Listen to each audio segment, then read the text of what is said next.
개인적으로는 우리 조금 전에 특송하신 우리 교육자들 만나서 참 감사하고 축복 중에 하나가 만나는 축복이라고 하는데 제가 저분들 만나서 너무 감사하고 참 행복합니다. 찬양하는데 너무 은혜가 되고 마지막에 반주하고 안 맞아서 웃음도 줘서 감사합니다. 자, 우리 시편 51편 시편 51편 1절에서 9절입니다. 시편 51편 1절에서 19절. 하나님이여 주의 인자를 따라 내게 은혜를 베푸시며 주의 많은 긍휼을 따라 내 죄악을 지워주소서. 나의 죄악을 맑게 씻으시며 나의 죄를 깨끗이 제하소서. 물은 나는 내 죄가를 아오니 내 죄가 항상 내 앞에 있나이다. 내가 주께만 범죄하여 주의 목전에 악을 행하였사오니 주께서 말씀하실 때 의로우시다 하고 주께서 심판하실 때 순전하시다 하리이다. 내가 죄악 중에서 출생하였으며 어머니가 죄 중에서 나를 잉태하였나이다. 보소서 주께서는 중심이 진실함을 원하시오니 내게 지혜를 은밀히 가르치시리이다. 우슬초로 나를 정결하게 하소서. 내가 정하리이다. 나의 죄를 씻어주소서. 내가 눈보다 희리이다. 내게 즐겁고 기쁜 소리를 들려주시사 주께서 꺾으신 뼈들도 즐거워하게 하소서. 주의 얼굴을 내 죄에서 돌이키시고 내 모든 죄악을 지워주소서. 하나님이여 내 속에 정한 마음을 창조하시고 내 안에 정직한 영을 새롭게 하소서. 나를 주 앞에서 쫓아내지 마시며 주의 성령을 내게서 거두지 마소서. 주의 구원의 즐거움을 내게 회복시켜 주시고 자원하는 심령을 주사 나를 붙드소서. 그리하면 내가 범죄자에게 주의 도를 가르치리니 죄인들이 주께 돌아오리이다. 하나님이여 나의 구원의 하나님이여 피 흘린 죄에서 나를 건지소서. 내 혀가 주의 의를 높이 노래하리이다. 주여 내 입술을 열어주소서. 내 입이 주를 찬송하여 전파하리이다. 주께서는 제사를 기뻐하지 아니하시나니 그렇지 아니하면 내가 드렸을 것이라. 주는 번제를 기뻐하지 아니하시나이다. 하나님께서 구하시는 제사는 상한 심령이라. 하나님이여 상하고 통회하는 마음을 주께서 멸시하지 아니하시리이다. 주의 은택으로 시온의 선을 행하시고 예루살렘 성을 쌓으소서. 그때 주께서 의로운 제사와 번제와 온전한 번제를 기뻐하시리니 그때 그들이 수소를 주의 제단에 드리리이다. 아멘. 여러분 오늘 잘 아는 이 내용은 다윗이 왕으로 있을 때 큰 범죄를 하고 나서 지은 글입니다. 알듯이 다윗이 왕으로 있을 때 이게 이스라엘 가보니까 예루살렘 가보니까 이렇게 이 부산 약간 분위기가 나요. 언덕 위에 이렇게 집들 짓는 그런 형태 있잖아요. 왕궁이 맨 위에 있습니다. 그러다 보니까 집들이 보인다고요. 그 중에 이제 그 밑에서 목욕하고 있는 밧세바를 본 것 같아요. 다윗이 눈이 좋았는지 아니면 그 여인이 의도적으로 했는지 모르겠지만 여튼 그걸 봤어요. 그리고 밧세바를 불러들여서 이제 간음을 하게 되고 그리고 나서 이제 임신했다는 통보를 듣고 이제 이제 남편 우리아는 지금 전쟁 중에 있는데 이렇게 임신했다는 것을 들킬까 봐서 우리아를 이제 불러들입니다. 그래가지고 술을 먹이고 밤에 가서 이제 아내하고 동침할 것을 이제 우회적으로 얘기하죠. 그런데 우리아는 충성스럽게 내가 지금 내 동료들이 전쟁에서 지금 전쟁하고 있는데 내가 편안하게 내 집에 가서 그럴 수 없다. 이래가지고 몇 번을 거절합니다. 다윗이 눈치를 채서 보니까 이 사람이 그럴 사람이 아니에요. 그래서 다시 전쟁터를 보냅니다. 그리고 우리아의 상전한테 이제 얘기를 하죠. 적군 깊은 곳에 침투하고 니네는 빠져나와라. 결국 그래서 우리아는 죽게 됩니다. 엄밀하게 얘기하면 다윗이 이제 죽인 거죠. 이스라엘에 있어서 가장 존경받는 왕이고 가장 이제 대표적인 왕이 다윗 위치입니다. 성경은 또 다윗을 보고 뭐라고 얘기했냐면 하나님의 마음에 합한 자라고 얘기했어요.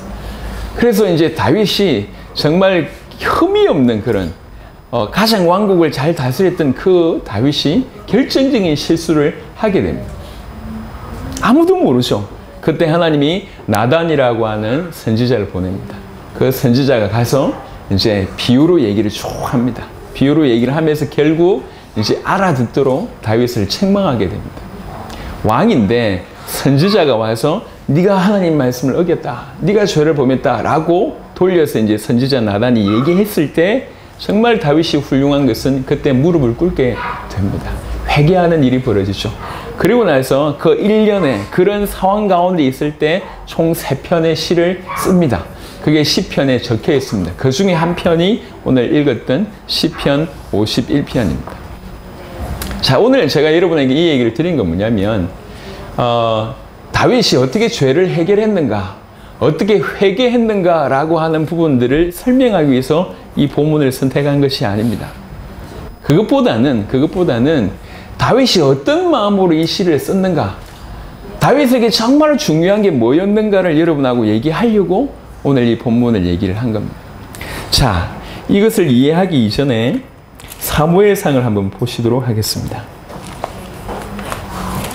사무엘상 15장을 보겠습니다.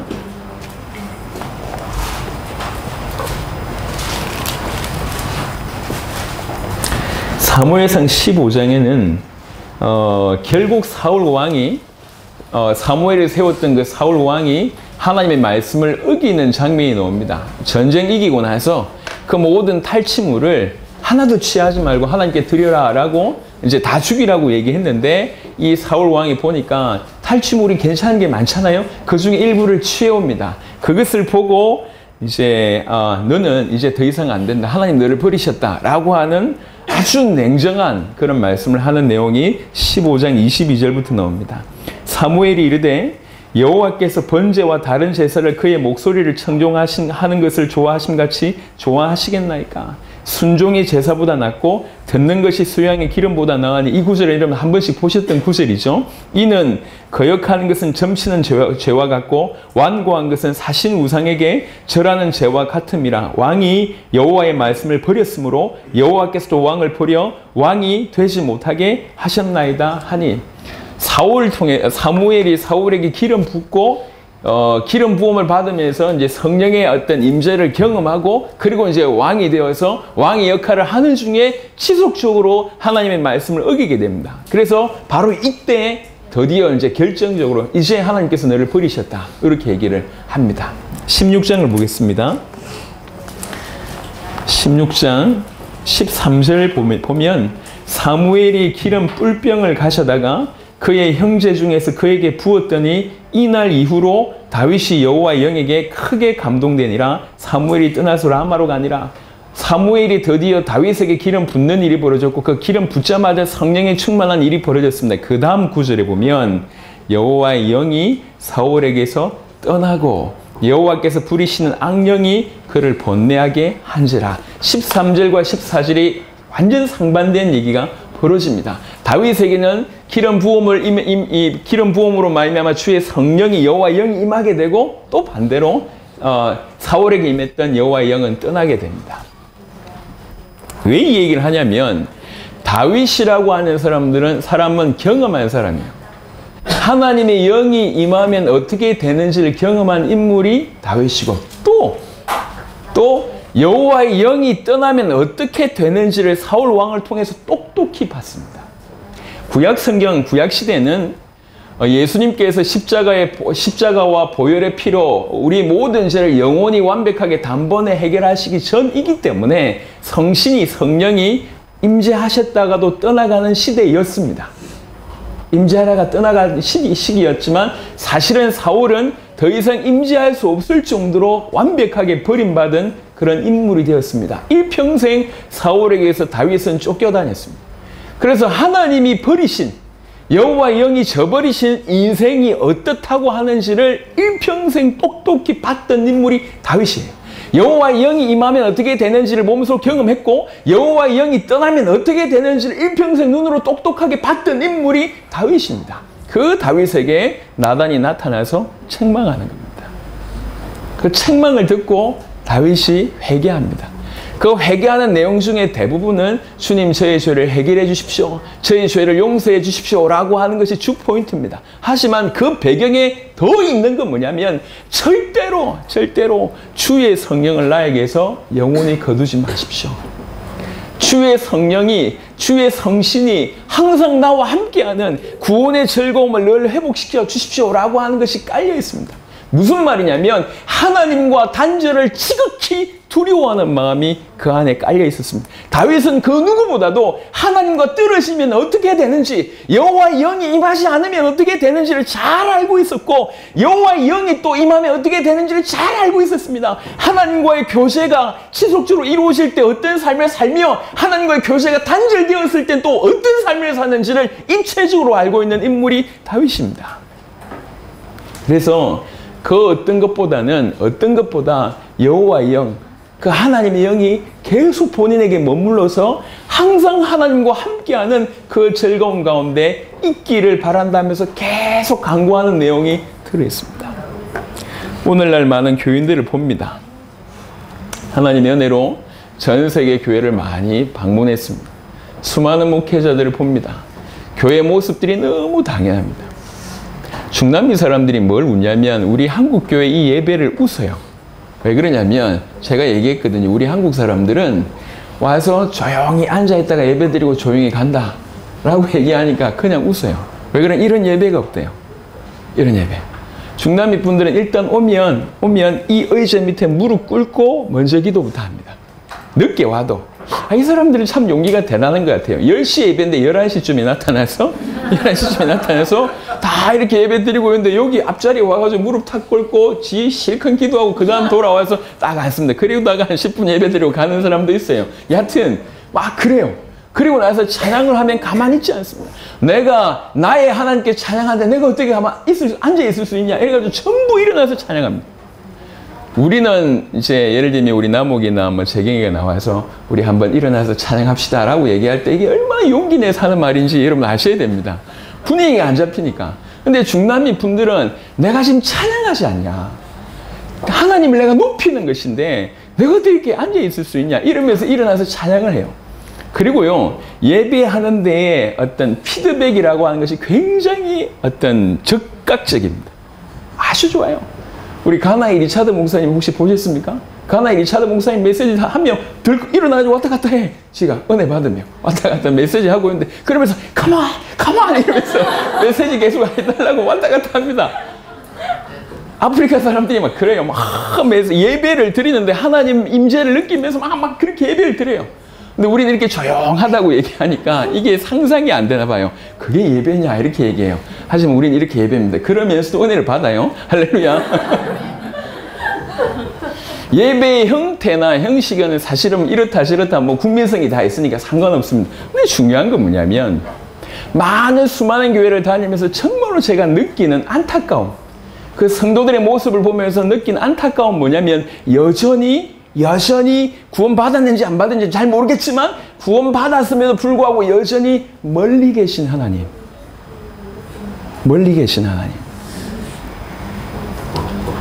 하나님의 응답을 받는 것이 겨우 몇 년 만에 한 번씩 받고, 지금 내 기도에 지금 이렇게 아주 세밀하게 인격적인 하나님을 사실적으로 누리는 삶에 있어서는 거의 문외한인 사람들이 많아요.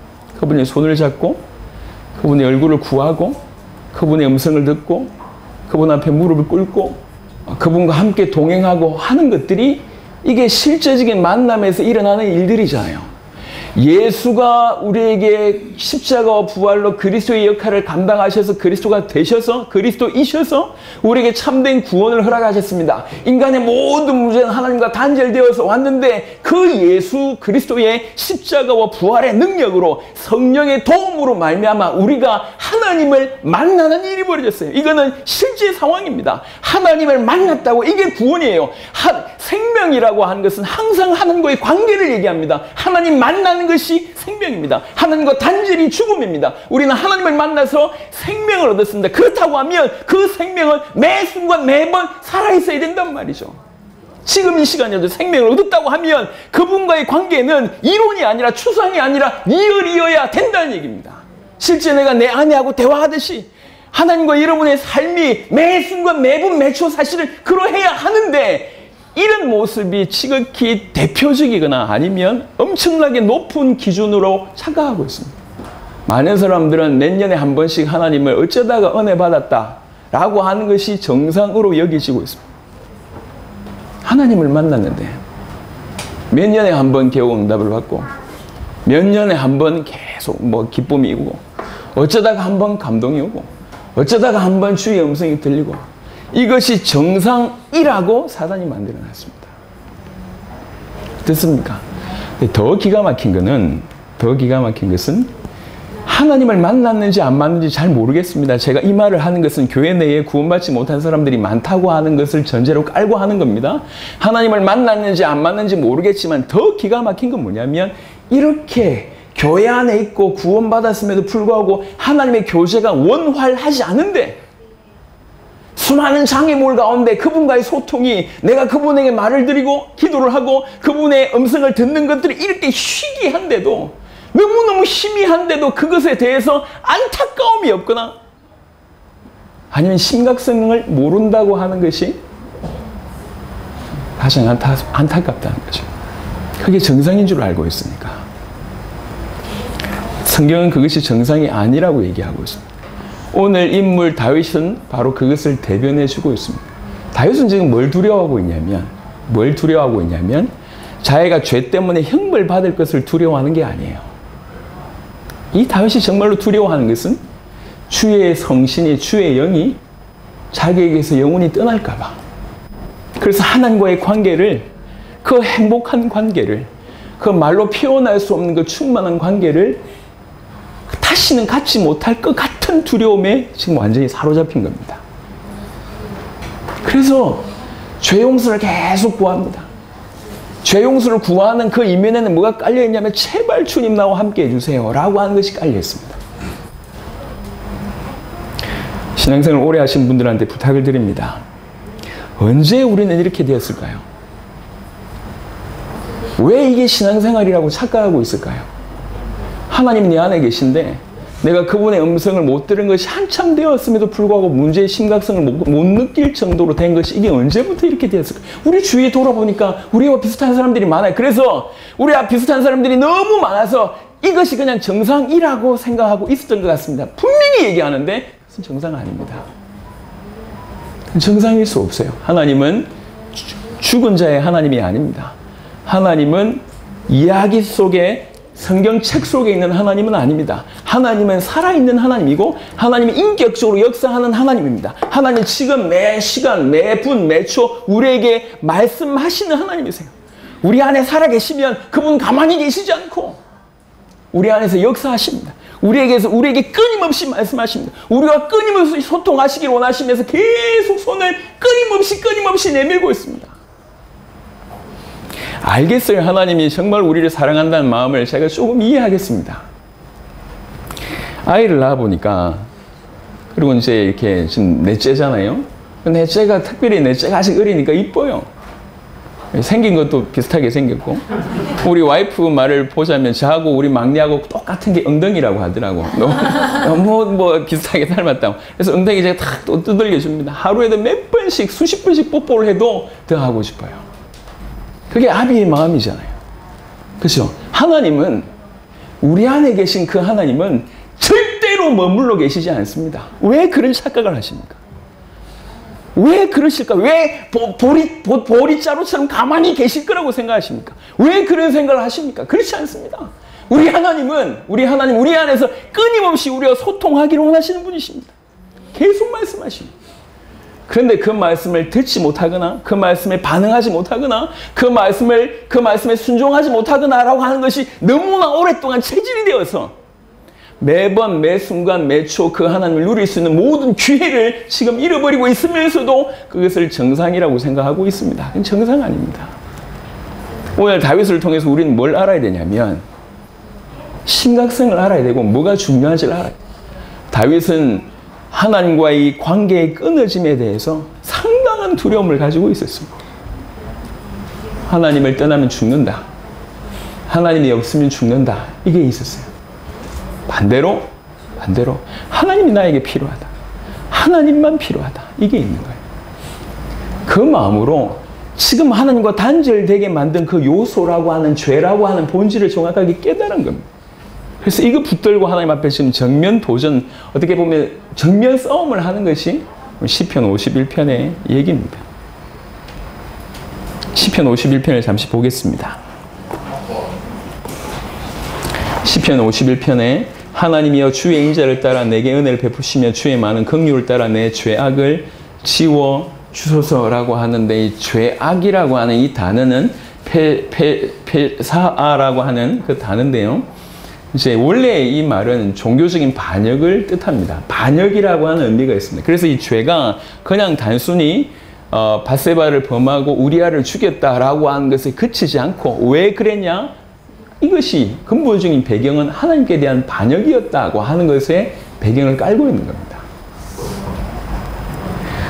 나의 죄악을 맑게 씻으시며 나의 죄를 깨끗이 제하소서. 물은 나는 내 죄가를 아오니 내 죄가 항상 내 앞에 있나이다. 항상 내 마음 내 앞에 있나이다 라고 하는 말은 다른 번역으로 얘기하면 항상 나의 마음속에 각인되어 있다, 깊이 있다, 이 얘기입니다.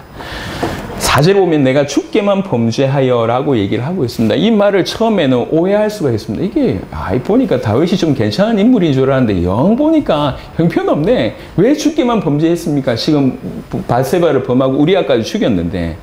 그렇잖아요. 밧세바하고 우리아한테 지금 큰 죄를 범했는데, 그리고 그 가족들한테 큰 죄를 범했잖아요. 그런데도 뭐라고 얘기하고 있냐면 내가 주께만 범죄하였다고 얘기를 하는 겁니다. 이 말은 무슨 말이냐면 그들에게 범죄하지 않았다라고 하는 얘기가 아니고, 그 모든 범죄의 궁극적인 대상이 하나님께 대한 범죄다라고 하는 것이 그것에 기인한 겁니다. 그리고 그 죄를 해결할 수 있는 분도 하나님이시기 때문에 지금 이 말을 하는 겁니다.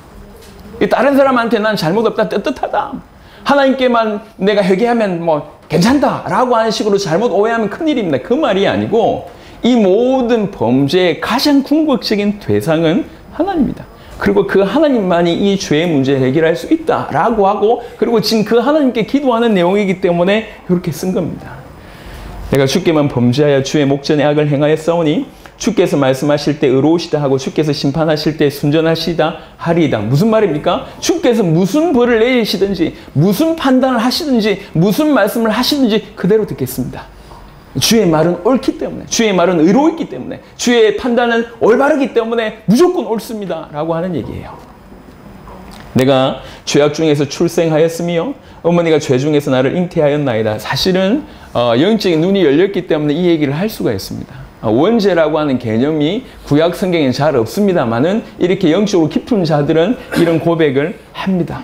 보소서 주께서는 중심이 진실함을 원하시오니 내게 지혜를 은밀히 가르치시리다. 우슬초로 나를 정결하게 하소서. 내가 정하리이다. 이 우슬초라고 하는 것은 이 박학과의 어떤 식물인데, 성경에 보면 정결 의식 시에 피를 찍어서 쓰는데 사용하는 도구였습니다. 그래서 이제 문둥병자가 나음을 입었을 때 제사장 앞에 가서 이제 나음을 입었다고 얘기할 때 이 우슬초에 피를 찍어 가지고 또 이렇게 정결하게 하고, 그 다음에 부정한 물건이나 시체 그리고 뭐 이런 것들과 접촉한 사람을 깨끗하게 할 때도 이 우슬초에 피를 찍어서 뿌리면서 그것을 이제 해결하기도 합니다. 그래서 죄를 정결케 하는 어떤 도구적인 의미로 우슬초가 쓰였습니다. 우슬초로 나를 정결하게 하소서. 내가 정하리이다. 나의 죄를 씻어주소서. 내가 눈보다 희리이다. 내게 즐겁고 기쁜 소리를 들려주사. 즐겁고 기쁜 소리가 뭐겠습니까? 지금 이 다윗에게 네 죄가 해결되었다. 내가 너와 함께 하겠다. 이게 즐겁고 기쁜 소리라는 얘기죠. 그 소리를 내게 들려주십시오. 내가 너와 함께 하겠다. 내가 너의 죄를 해결하겠다. 그러니까 지금 다윗이 얼마나 절절한지를 얘기하고 있습니다. 그러면서 주께서 꺾으신 뼈들도 즐거워하게 하소서. 그 말은 지금 다윗이 얼마나 고통 중에 있는지에 대한 얘기입니다. 고통 중. 왜 이렇게 고통스럽습니까? 주님께서 죄를 해결 안 해주실 거라고 생각돼서 이렇게 고통스럽습니까? 아닙니다. 자기가 하나님께 반역했다는 것이, 반역해서 하나님이 지금 당신을 떠났다고 하는 것이, 그리고 다시는 그 하나님께서 자기에게 돌아오지 않을 것 같은, 사실은 그런 괴로움이 더 큰 겁니다. 아까 얘기했지 않습니까? 다윗만이 알아들을 수가 있어요. 본인이 기름 부음을 받아봤고 여호와의 영이 떠나면 어떤 일이 벌어지는지 사울의 인생을 통해서 역력히 봐왔기 때문에 그게 너무 중요한 거예요. 저는 우리 모든 성도들에게 이런 은혜가, 저와 여러분들에게 이런 은혜가 있었으면 좋겠습니다. 우리는 너무나 오랫동안 보이는 것에 익숙했어요. 보이는 것에 익숙하다 보니까 하나님 내 가정을 지켜주시고, 하나님 나에게 응답하시고, 하나님 내 하는 일마다 잘 되게 해주시고 이런 어떤 플러스 알파적인 것에 항상 집중되어 있다 보니까 정작 우리가 놓친 건 뭐냐면 하나님 당신 자신이었습니다. 하나님의 얼굴을 구하기보다 하나님께서 나오는 그 무엇 때문에 너무 우리가 많이 휘둘리다 보니 신앙생활 수십 년 했는데 주님이 우리에게 아직 친근하지 못하고 주님이 어떤 분인지 우리 언어로 얘기할 수 없고 그냥 성경에 있는 몇 구절로 얘기하지 주님이 누구신지 내가 그분과 교제하면서 주님은 이런 분이구나 내가 느껴서 나의 언어로 나올 수 있는 이게 정상이어야 되는데 그게 없어요. 왜 그러냐? 그래 본 적이 없거든. 하나님의 얼굴을 구하고 하나님의 자신을 구하고 하나님을 알기 위해서 엎드리는 것보다 하나님 이게 해결해 주세요. 저거 해결해 주세요. 언제 해결할 겁니까? 아니면 심지어 그런 기도조차도 못하고 있는 세월을 오랫동안 살면서 남들도 그렇게 하니까 이것이 정상이다라고 생각하는 그 틀, 이건 사단이 만든 겁니다. 그 틀 안에 우리가 오랫동안 쏘아왔습니다. 그래서 다윗의 사실은 이런 중심, 하나님이 저와 여러분들이 이런 중심으로 은혜 주시길 바랍니다.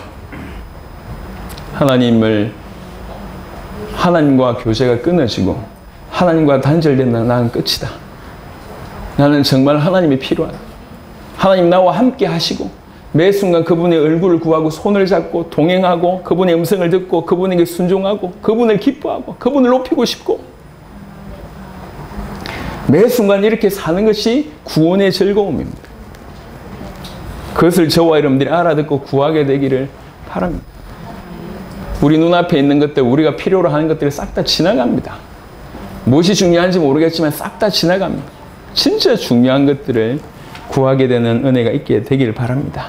주의 얼굴을 내 죄에서 돌이키시고 내 모든 죄악을 지워주셔서 그러면서 10절에 하나님이여 내 속에 정한 마음을 창조하시고 내 안에 정직한 영을 새롭게 하소서라고 얘기합니다. 이 말은 무슨 말이냐면 결국 하나님 뜻에 전적으로 순복할 수 없는 것이 자기의 마음이다라고 하는 것을 안 겁니다. 그래서 이 마음은 어떤 의미에서는 좀 이렇게 변화돼야 된다라고 하는 수준이 아니란 걸 안 거예요. 그래서 뭐가 필요하냐면 아예 새 것의 교체가 필요하다는 거예요. 온전히 하나님의 뜻에 전적으로 순종할 수 있는 바로 그런 마음, 하나님 그거 나한테 주십시오. 왜 그러냐면 이 죄된 마음 가지고는 안 되겠습니다. 하나님이 새로운 마음을 나에게 창조해 달라고 기도합니다. 이렇게 요구하기까지는 자기의 상태에 대해서 절절하게 인지했다는 거예요. 내가 내 능력과 내 힘으로는 할 수 없다는 걸 인지하고 내 마음으로는 결국 하나님 뜻에 반역하는 인생을 살 수밖에 없다는 걸 깨닫고 나서 하는 얘기입니다. 하나님 정말로 주님의 뜻에 전적으로 순종하고 주님만을 바라볼 수 있는 그런 새로운 마음 창조하여 주십시오. 창조라고 하는 단어를 썼습니다. 여러분 하나님과의 소통이 원만하지 않은 것을 여러분 익숙하게 생각하던 그것을 그냥 내버려 두시면 큰일 납니다. 제가 차를 타면서 죽을 뻔한 적이 몇 번 있었습니다. 그 중에 한 번은 차에 뭐 이상한 불들이 자꾸 들어와요. 뭐 사인 같은 게. 근데 조금 지나보면 또 정상이고 그래요. 한 번은 브레이크 등에 불이 들어왔어요. 근데 뭐 브레이크 밟히고 뭐 이렇게 문제가 없어요. 조금 타보니까 또 꺼져. 그래서 별 문제 없는가 보다 싶어서 이제 고속도로를 들어가려고 하는데 다시 브레이크 등에 불이 왔어요. 이게 우리 한국 차 이렇다면서 이래가지고 쭉 몰고 갔다. 근데 이제 어떤 일이 벌어졌냐면 한 100km 정도 이렇게 몰고 갔어요. 근데 고속도로 보면 갑자기 정체 구간이 생길 때가 있잖아요. 한 2km, 3km 앞에 이제 정체 구간이 생기기 시작했어요. 제가 1차선을 달리고 있었습니다. 4차선이었는데 1차선에 제가 주로 1차선을 달립니다. 1차선을 달리고 있는데 한 2, 3km 안에 차가 갑자기 다 쫙 섰어요. 그래서 브레이크를 밟았어요. 브레이크가 안 밟히는 거예요. 예. 고속도로에서 100km를 가고 있는데 브레이크를 밟았는데 안 밟히는 거예요. 안 밟히는 순간에 머리부터 발끝까지 전율이 쫙 오더라고요. 그때 죽었구나 이런 생각이 들어요. 옆에 쫙 보니까 이제 차들이 이제 쭉 오면서 이제 쓸 거 아닙니까? 옆에 2, 3, 4차에 차들이 다 있는데, 정말로 뭐 칼치기 이런 거 뭐 할 정도로 그냥 쫙 해가지고 갓길로 쫙 뺐어요. 쫙 빼서 쫙 밟았는데도 안 밟혀. 갓길이 좀 중요한 게 아니라 이게 안 밟히니까. 그래서 죽을 똥 살 똥 끝까지 밟아보니까 조금 제동되기 시작을 하더라고요. 그래서 막 브레이크를 쫙 끝까지 밟은 상태로 이게 한 1, 2km 갔어요. 그 다음에 차가 쓰더라고요. 차를 대놓고 나서 그때부터 놀란 가슴을 이렇게 진정을 못 시키겠다.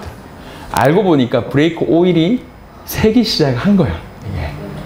새기 시작하면서 사인이 들어왔는데 사인 들어왔다가 또 꺼지고 사인 들어왔다가 꺼지고 하니까 이게 계기판이 고장난 줄 알았어요. 근데 계기판이 고장난 게 아니라 브레이크 오일이 실제로 썼는데 하필 그때 내가 고속도로로 들어선 거지. 예. 그래가지고 이제 이렇게 견인차 불러가지고 갔는데 제가 그때 기억을 합니다. 사인을 주었어요. 이 사인이 왔잖아요. 사인이 왔는데도 불구하고 대수롭지 않게 생각했어요. 왜 그러냐면 그때 제가 했던 생각은 뭐냐면 한국 차 똑바로 못 만든다면서 그래서 일본 차를 사야 된다는 동 이런 생각 계속 했는데 그게 정상적인 사인이었어요. 정상적인 사인인데 나는 그것을 대수롭지 않게 여긴 거예요. 그러다가 마지막 때가 온 거지.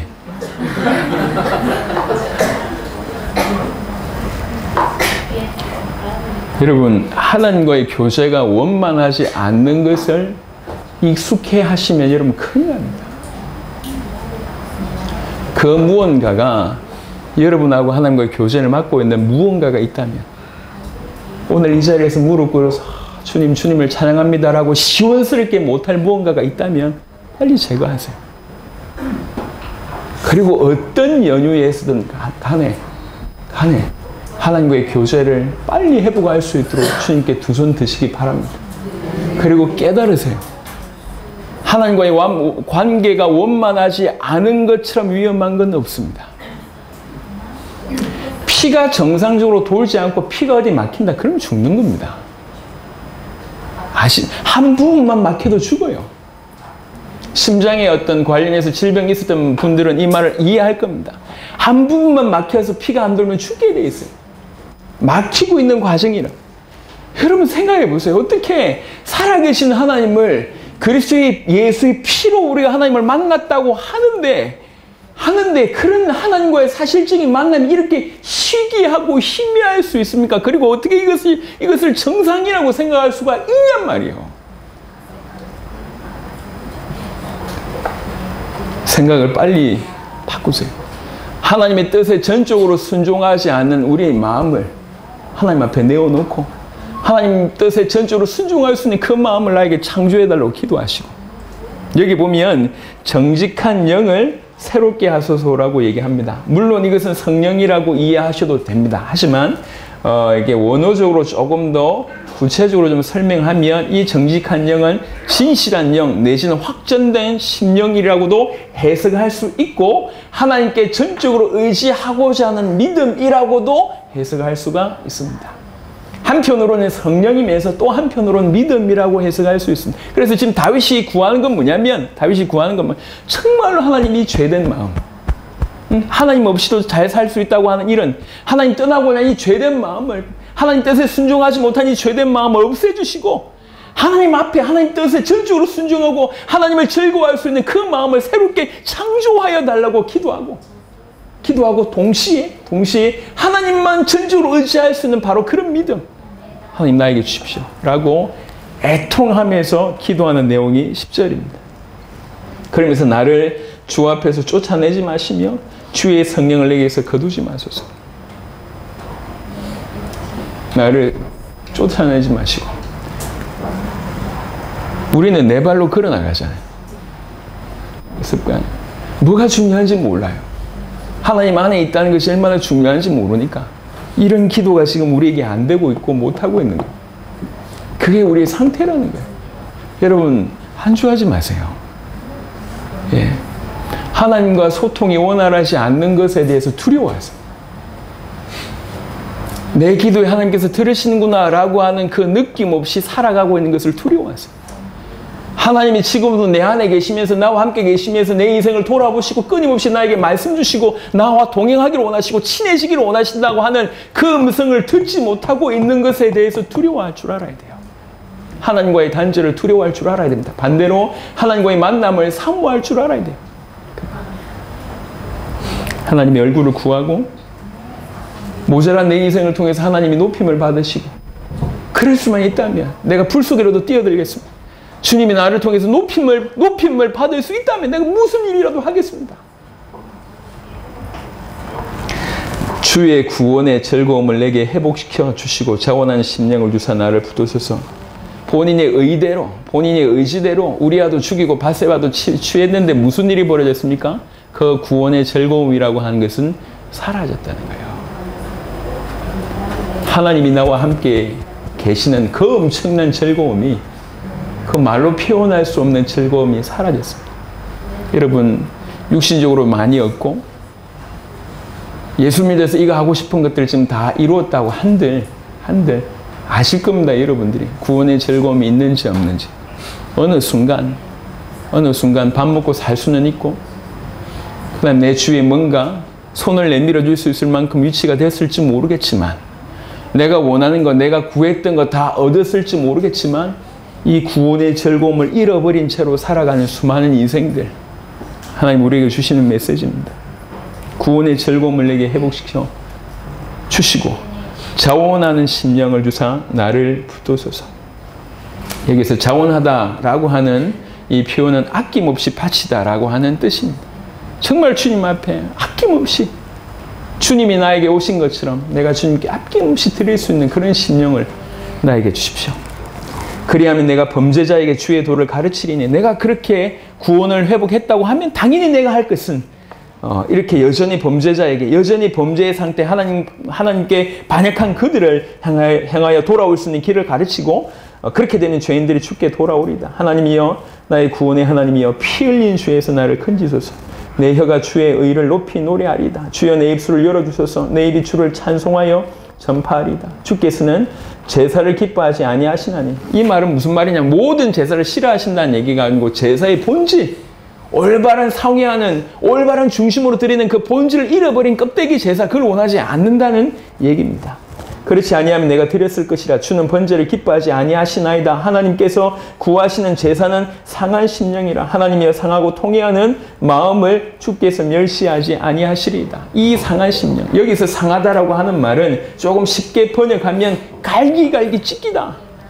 자기 마음이, 자기 스스로가 갈기갈기 찢기다, 이게 상하다고 하는 표현입니다. 여기서 이 상한 심령이라고 하는 것은 자기가 밧세바를 범하고 우리아를 죽였기 때문에 그 죄에 대해서 너무너무 애통하는 마음, 또 그런 마음이 있을 뿐만 아니라 자신은 이 죄를 스스로 해결할 수 없다고 하는 그런 인식 때문에 하나님만이 이 죄를 해결할 수 있다는 마음 때문에 하나님께 전적으로 매달리는 그런 마음, 이게 상한 심령의 해석이라고 볼 수가 있습니다.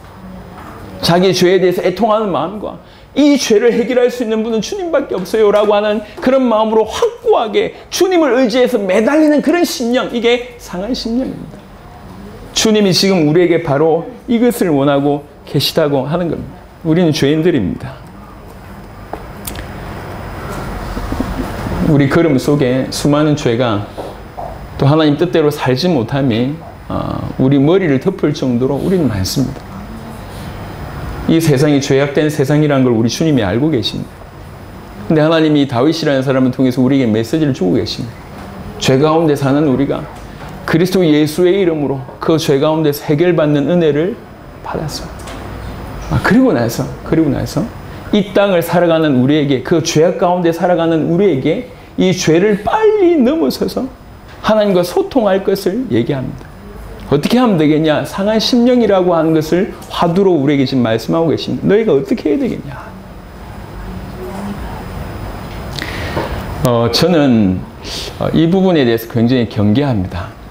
예수님이 그리스도다. 내 인생의 모든 문제를 해결하셨다. 그래서 나는 모든 죄가 끝났다라고 하는 그 엄청난 복음을 오해해서 그 복음 받고 구원받고 나서도 함부로 죄를 짓는 것에 대해서 익숙한 사람, 그리고 그 죄도 해결했기 때문에 별반 대수롭지 않게 생각하는 사람. 여러분 잘 돌이켜보세요. 이 두 가지 생각을 하는 사람들의 공통적인 특징이 뭐냐면 절대로 하나님과의 교제가 원만하지 않습니다. 잘 생각해보세요. 정말로 주님이 내 죄 때문에 죽었다고 하는 사람들은 죄를 두려워할 줄 알게 돼 있어요. 그리고 어쩔 수 없이 내가 약해서 그 죄에 넘어졌다고 하면 이 죄를 붙들고 하나님 앞에 엎드리면서 하나님 내가 또 넘어졌습니다 라고 하는 애통하는 마음으로 하나님께 기도할 수 있는 상한 심령을 당연히 가져야 됩니다. 그게 구원받은 자의 양심이에요. 그런 자는 끊임없이 이 죄악된 세상 가운데서도 주님과 소통할 수가 있습니다. 소통할 수 있고 하나님만이 이 모든 것을 해결할 수 있다고 하는 전적인 하나님만 의지하는 그런 믿음을 가질 수가 있습니다. 이런 것을 주께서 원하신다는 거예요. 복음이 주어지는데 이 위대한 복음, 이 귀중한 복음을 받아놓고도 정말 말도 안 되는 생각 하나 때문에 구원받았으니까 이 정도는 괜찮아. 예수님이 그리스도니까 이 정도는 괜찮아. 우리가 이 세상에 구원받았으니까 세상도 경험해봐야지 하면서 죄악에 스스로 들어가고 죄를 짓는 것을 아무렇지도 않게 생각하고 이미 죄가 해결됐기 때문에 하면서 회개라고 하는 것도 생각지 않고 그냥 살아간 인생들에게 얘기하고 있습니다. 그 모든 사람들에게 제가 묻고 싶습니다. 평안하십니까? 하나님과 안녕하십니까? 그럴 수 없습니다. 그럴 수 없습니다. 그래서 생각을 하나님이 원하시는 생각으로 빨리 돌리세요. 우리 모두 있는 처소에서 주님이 뭘 원하시냐? 바로 이걸 원합니다. 늘 울고 짜란 얘기냐? 그 얘기를 하는 게 아니에요. 그 얘기를 하는 게 아니에요. 하나님만 필요하다. 하나님만 필요합니다. 내가 구원받았음에도 불구하고 이런 모습을 띠는 것을 용서하시고 오직 주께만 이 모든 것을 해결할 수 있는 능력이 있고 내가 오직 주님과 함께 있고 싶습니다 라고 하는 마음으로 주님께 다가옴을 원하신다는 겁니다. 다윗이 위대한 것은 자기가 어떤 자리에 있는 것보다 가장 위대한 왕으로 있었을 때 이런 일이 벌어졌음에도 불구하고 하나님이 나단이라고 하는 선지자를 통해서 책망하셨을 때 이 말을 알아듣고 바로 엎드렸다고 하는 거예요. 그리고 진실로 중요한 게 뭔지 알았기 때문에 여호와의 영이 임하는 삶, 여호와의 영이 거두신 삶이 어떤 삶인지 자기와 사울의 인생을 통해서 너무나 알았기 때문에 정말로 주님 나와 함께 계셔야 됩니다. 주님 나에게서 떠나지 마시고 주님 나를 쫓아내지 마시고 주님 나와 함께 가시길 원합니다. 제발 주님 나를 붙들어 주십시오. 이렇게 기도하는 거예요. 말씀을 정리하겠습니다. 저는 사단이 분명히 존재하고 있다고 알고 있습니다. 그리고 사단은 쉬지 않고 말세 때 더 강하게 공격한다고 알고 있습니다. 믿지 않는 자들에게 공격하는 사단은 말할 것도 없고 믿는 자에겐 더욱 전략적으로 공격하고 있음을 알고 있습니다. 지금 수많은 교회 안에 구원을 잃어버리듯 정확하게는 구원받지 못하도록 너무나 많은 방편들을 통해서 공격하고 있고 또 구원받은 자들에게도 이 하나님과의 진정한 소통을 빼앗아 버렸습니다. 여러 가지 이유. 그래서 교회 안에 있는데 살아있는 자가 별로 없어요. 분명히 교인인데 생명 가진 자가 없어요. 지금 이 시간에 생명을 누리는 자가 많지 않습니다. 워낙 그런 상태로 사는 사람들이 많아서 그것을 정상이라고 생각하고 있습니다. 아닙니다. 죽은 겁니다. 올바르지 않습니다. 그래서 부탁을 드립니다. 하나님과의 소통이 원활하지 않다는 걸 여러분 스스로 얼마든지 자문할 수 있습니다. 확인할 수 있습니다. 그 하나님과의 소통이 원활하지 않는 것에 대해서 두려워하세요. 그것에 대해서 애통해하세요. 그것에 대해서 상한 마음을 가지세요. 내가 이러고 있는데도 돈 몇 푼 벌었다고 즐거워하고 이렇게 주님과 소통이 되지 않는데도 일 좀 잘 된다고 즐거워하고 이렇게 주님과 소통이 안 되는데도 불구하고 내 자식 잘 된다고 기뻐하고 이렇게 소통이 안 되는데도 육신적으로 뭔가 얻었다고 기뻐하는 정도의 수준이라면 이거는 위험한 사인입니다. 다른 게 중요하지 않습니다. 하나님과 어떤 관계를 맺고 있냐. 살아있는 생명적인 관계. 매번 그 하나님과 소통하는 그런 관계를 맺고 있냐. 그것이 중요합니다. 예수님은 우리에게 이런 관계를 허락하시기 위해서 십자가와 부활로 축복을 허락하신 겁니다. 그래서 하나님과의 단절을 두려워하시고 다른 말로 하나님과의 만남을 사모하세요. 그것만큼 즐거운 게 없습니다. 그것만큼. 그럼 찬양할 때 울컥울컥 하십니까? 이 곡조 달린 이 기도를 하면서 하나님 주님의 얼굴을 구합니다 라고 기도하고 찬양하면서 눈물이 나나요? 하나님이 살아계신 우리 인생은 사실은 감동의 연속이어야 합니다. 내 같은 것을 주님이 건지셨다. 그게 감동이잖아요. 주님 내 같은 인생 가운데 들어오셨다. 그게 감동이잖아요. 그 인생입니다. 하나님과 늘 동행한다고 하는 인생. 주님이 나 같은 것들을 통해서 높임을 받으신다고 하는 것이 얼마나 복이냔 말이에요. 이런 축복이 우리에게 주어졌습니다. 놓치지 마세요. 정말로 중요한 것은 죄 해결 자체보다, 물론 죄 해결이 중요합니다. 죄 해결 자체보다 주님이 나와 함께 계시길 원하는, 또 단절에 대해서 주님이 나를 떠나면 안 된다고 하는 그 절박함에 대한, 이게 지금 시편 51편에 통해서 나와 있습니다. 지금까지 어떻게 신앙생활을 하셨는지 모릅니다. 분명히 여러분들은 잘해 오셨을 겁니다. 하지만 돌이켜볼 필요가 있습니다. 다시 한번. 다윗은 잘해왔습니다. 그런데 이 시점에서 뭐라고 얘기했냐면, 하나님, 정한 마음을 새롭게 창조해 주십시오 라고 얘기했어요. 본인을 인지한 거죠. 뭐가 필요한 건지. 그리고 제발 주의 성신을 거두지 마십시오. 나를 주 앞에서 쫓아내지 마소서. 구원의 즐거움을 내게 회복시켜 주십시오. 내게 기쁜 소리를 들려주십시오. 정말로 주님이 상한 심령을 원한다고 하니 상한 심령을 내가 주님 앞에 드립니다. 오늘 저와 여러분들이 전부 다 이 고백이 우리의 고백이기를 바라고, 이런 간절함으로 하나님께 나아가서 오늘부터라도 매 순간, 이 순간부터라도 매 순간 주님을 그렇게 아주 즐거워하고, 친하다고 표현해야 될지 모르겠지만 즐거워하고 기뻐하고 높이고 음성을 듣고 그런 사실적인 신앙생활을 하게 되기를 바랍니다. 우리 주님이 그것을 원하실 겁니다. 저와 여러분들에게 새로운 인생이 시작되기를 그리스도 예수 이름으로 축원합니다. 살아계신 주님, 주님의 얼굴을 구합니다. 우리에게 예수가 그리스도라고 하는 복음을 허락하시고, 이 복음으로 주님의 다시 오심을 기다리고 준비할 수 있게 하시고, 그것을 이루기 위해서 세계복음을 위해서 다른 박질을 하게 하셔서 지금 여기까지 왔습니다. 전 세계 복음화가 이렇게 폭발적으로 되고 있는 이때에 더욱 중요한 것이 우리 자신이기 때문에 하나님 우리에게 다시 한번 생명의 말씀을 허락하고 계신 줄로 믿습니다. 하나님, 양심으로 돌아가게 하소서. 정말 우리가 주님 앞에 서 있는 그런 자로 돌아가게 하셔서 무엇이 중요한지 깨닫게 하여 주옵소서. 그래서 매번 정말로 하나님과 소통을, 하나님과의 만남을, 하나님과의 관계를 정말로 사모하게 하여 주옵시며, 하나님과의 단절을, 하나님과의 뜨남을 두려워할 줄 알 수 있도록 역사하여 주시옵소서. 하나님과의 소통이 원활하지 않음에도 불구하고 여전히 그 자리에 있고자 하는 그 모든 마음이, 그 저주스러운 마음이 그리스도 예수 이름으로 떠나갈 수 있게 하여 주옵시며, 끊임없이 지속적으로 주님만을 원하고자 하는 그런 마음을 우리에게 주님 부어 주시길 간절히 소원합니다. 그래서 우리 같은 인생을 통해서 주님이 정말로 높임 받으시길 원합니다. 주님 영광을 받아 주시옵소서.